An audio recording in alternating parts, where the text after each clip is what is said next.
다음으로 A형 서술형 9번에 대한 분석을 시작하도록 하겠습니다.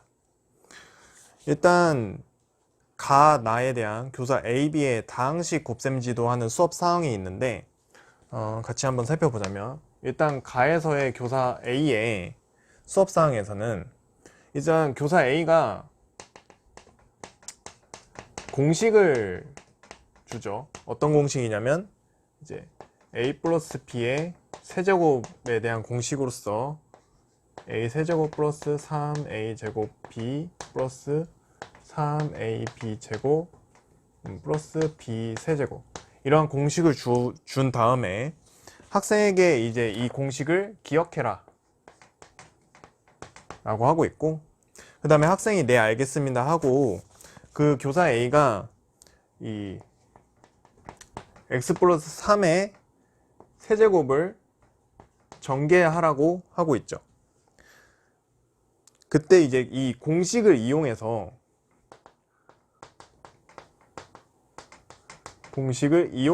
얘를 전개해봐라.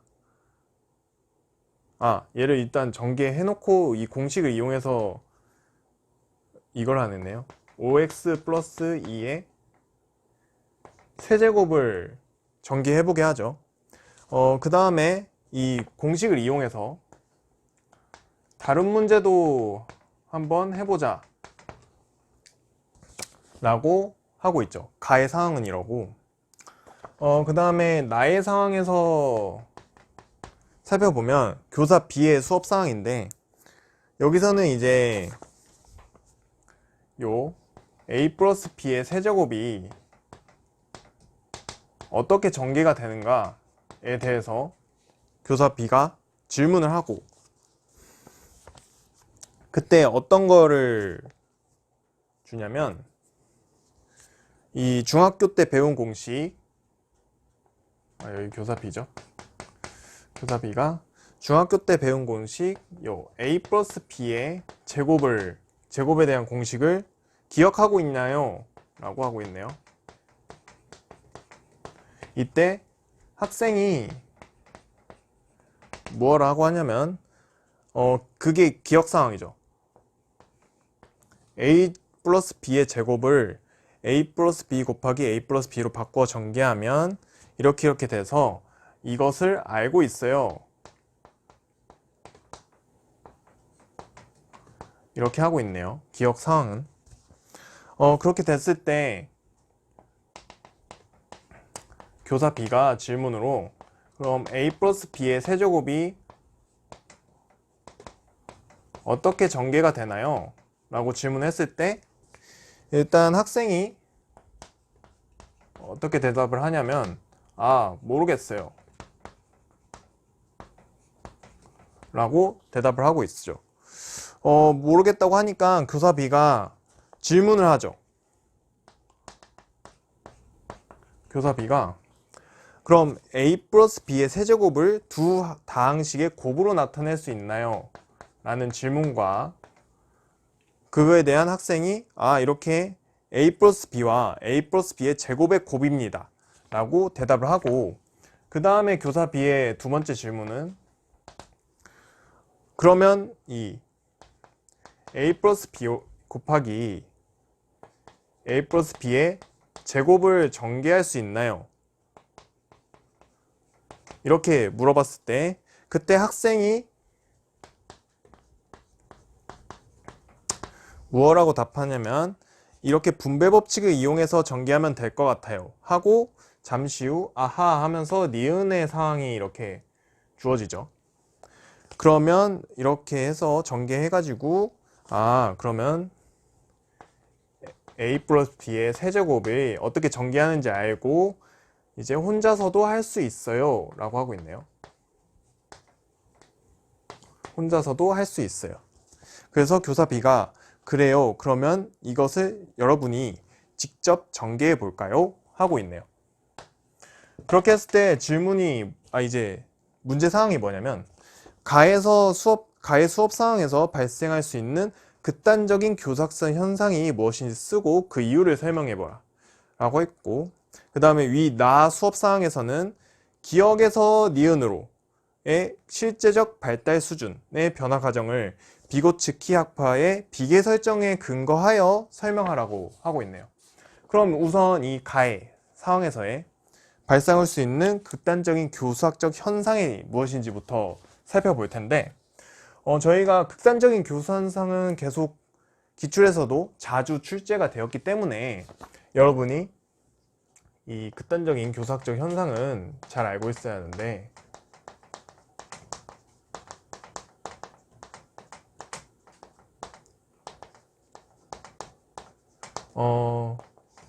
살펴보자면 일단 메타인지 이동이 있고, 그 다음에 형식적 고착이 있고, 그 다음에 토파즈식 외면 칠해가 있고, 그 다음에 조르단식 외면 칠해가 있습니다. 그렇게 봤을 때 메타인지 이동이라는 것은 교수학적 고안물, 학생의 이해를 돕기 위한 교수학적 고안물에 학생이 집중하게 되는 그러한 현상이 메타인지 이동이고, 그 다음에 토파즈식 외면치레라는 것은 교수학적 계약의 압박감, 그러니까 교사는 가르치고 학생은 배워야 한다는 그러한 교수학적 계약의 압박감에 의해서 교사가 극단적인 힌트를 제공함으로써 학생이 학습해야 할 그 기회를 박탈하게 되는 현상을 이제 토파즈식 외면치레라고 하고 있고, 이 조르단식 외면치레는 학생의 사소한 행동을 보고 교사가 과대평가를 하게 되었을 때 그러한 현상을 이제 조르단식 외면치레라고 합니다. 그러면 이 형식적 고착이 무엇인가에 대해서 좀 자세히 살펴보자면, 이 형식적 고착은 이러한 공식의 일반화된 공식이죠. 공식의 의미보다 이 공식을 암기하고 이것을 이제 그 익숙하게 사용하도록 연습시킨 것에 초점을 두는 것이 바로 형식적 고착입니다. 그렇게 보면은 이 가해 상황에서 교사 A가 이러한 A 플러스 B의 세제곱이라는 공식을 기억하게 하고, 그리고 이 공식을 이용해서 이 5x 플러스 2의 세제곱을 전개하는 상황이나 아니면 다른 문제에 대한 그 전개 사항을 이 공식을 이용함으로써 결국 이 공식을 암기하고 그 다음에 이용하는 연습, 숙달되도록 연습시키는 것에 초점을 두었다는 것을 알 수 있기 때문에 결국 여기에서 일어날 수 있는 교사학적 극단적인 교사학적 현상은 바로 형식적 고착이 됨을 알 수가 있습니다. 그러면은 가해에 대한 상황은 이렇게 설명을 해볼 수가 있고, 그 다음에 나에 대한 상황을 그 비고츠키 학파의 그 비계 설정으로 그 실제적 발달 수준의 변화 상황을 볼 텐데, 일단 그러면은 실제적 발달 수준이 무엇인지 살펴봐야 하는데, 여기는 비고츠키에 대한 부분이죠. 일단 이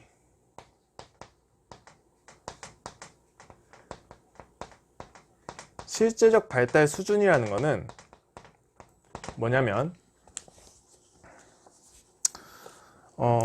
학생이 어떤 도움도 없이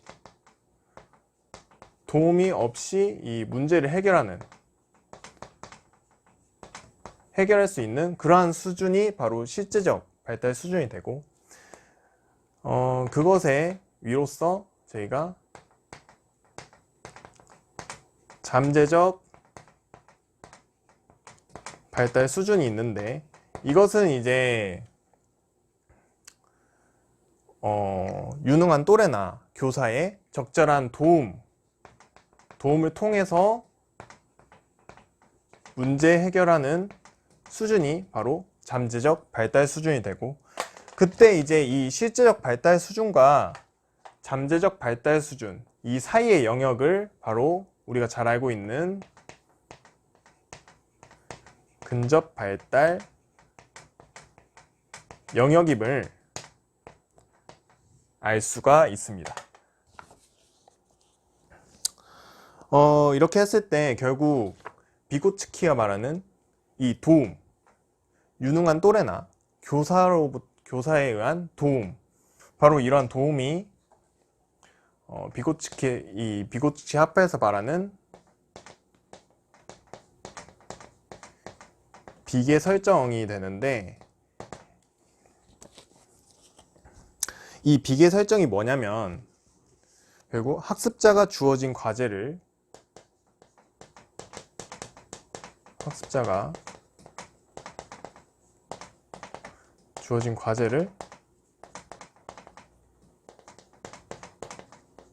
수행하도록 무엇을 제공해 주느냐면 수행하도록 적절한 도움을 제공해 주는 것이 바로 비고츠키 학파가 말하는 비계 설정이고, 이러한 비계 설정을 통해서 학생이 이러한 잠재적 발달 수준에 도달할 수 있게 되는 것이죠. 그렇게 봤을 때 그러면은 실제적 발달 수준이 이런 비계 설정을 통해서 잠재적 발달 수준을 도달했다면, 이때 이러한 잠재적 발달 수준은 어떤 게 될 수 있냐면 새로운 학생의 새로운 실제적 발달 수준이 되고, 이거에 따라 이 학생이, 그러니까 잠재적 발달 수준이 실제적 발달 수준으로 변하고, 이에 따른 또 다른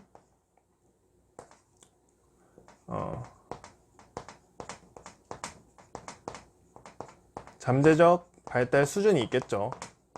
잠재적 발달 수준이 있고, 이 실제적 발달 수준과 잠재적 발달 수준의 사이 영역, 즉 근접 발달 영역이 있고, 그렇기 때문에 결국 비고츠키 학파에서 말하는 학생의 이런 학생의 발달은 이런 근접 발달 영역의 순환 과정으로서 설명을 할 수가 있는 것이죠. 이렇게 실제 발달 수준이었던 아동이 비계 설정을 통한 도움을 받아 잠재적 발달 수준으로 올라가게 되고, 이것이 이제 새로운 학생의 실제적 발달 수준이 되고, 다시 또 여기에 대한 잠재적 발달 수준이 있으니까 결국 또 다른 근접 발달 영역이 만들어져서 결국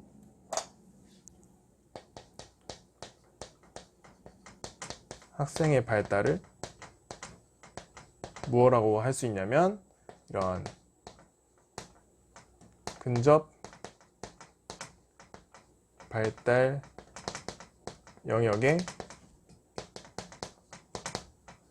순환 과정이다 라고 할 수가 있습니다. 그럼 이러한 비고츠키의 내용을 통해서 이 나의 지문 사항을 설명을 해보자면,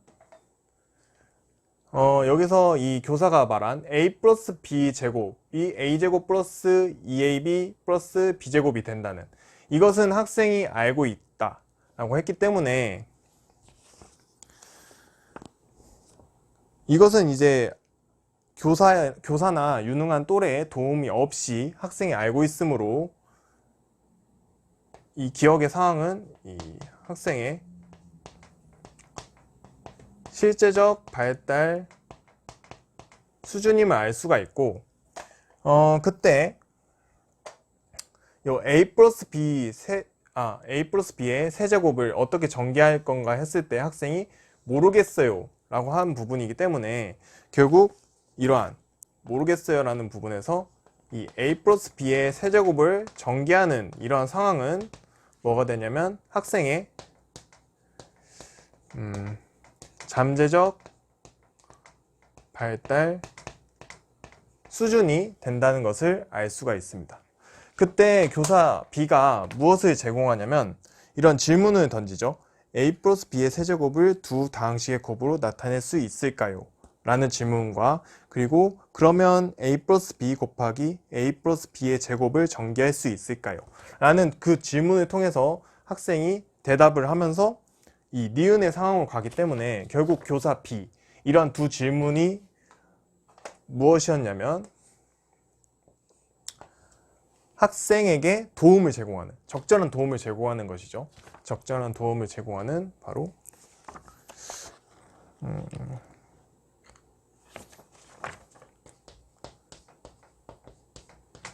비계 설정이 되는 것이죠.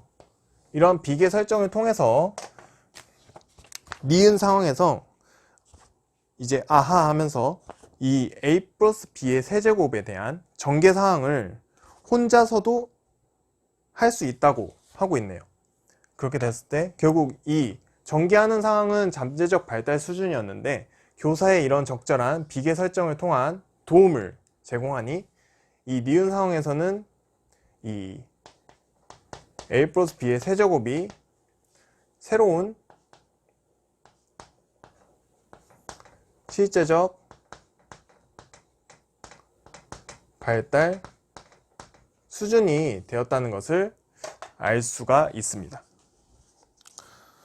그러면 이거에 대한 답안을 어떻게 서술하면 좋을지 살펴보자면 일단 이 극단적인 교사학적 현상의 이 형식적 고착은 바로 공식의 의미보다는 공식을 암기하고 익숙하게 사용하는 것에 연습하는 것에 초점을 두는 현상이므로 이 교사 A가 공식을 학생들에게 기억하게 하고 그 공식을 이용해서 이 5x 플러스 2의 세제곱을 전개하는 상황이나 다른 문제에서 이용하게 함으로써 이 공식을 암기하고 연습하는 것에 초점을 두었기 때문에 형식적 고착이 발생할 수 있다 라고 설명을 할 수가 있고, 그리고 나의 상황에서는 실제적 발달 수준은 어떤 교사나 유능한 또래의 도움 없이도 학생 스스로 문제를 해결할 수 있는 수준이고, 잠재적 발달 수준은 이러한 도움을 통해 문제를 해결할 수 있는 수준이기 때문에 여기 기억 상황에서는 이런 A 플러스 B의 제곱을 알고 있다는, 즉 이런 실제적 발달 수준에서 학생이 이 A 플러스 B의 세제곱의 전개를 모르기 때문에 바로 이 A 플러스 B의 세제곱을 전개하는 상황은 학생의 잠재적 발달 수준임을 파악할 수 있고, 그러면은 여기에서 교사 B의 적절한 도움, 즉 비계 설정을 통해 이 A 플러스 B의 세제곱이 잠재적 발달 수준이었다가 혼자서도 할 수가 있게 되었기 때문에 새로운 실제적 발달 수준이 되었다라고 서술을 해주시면 될 것 같습니다. 그러면은 이 서술형 9번에 대한 분석은 여기까지 하겠습니다.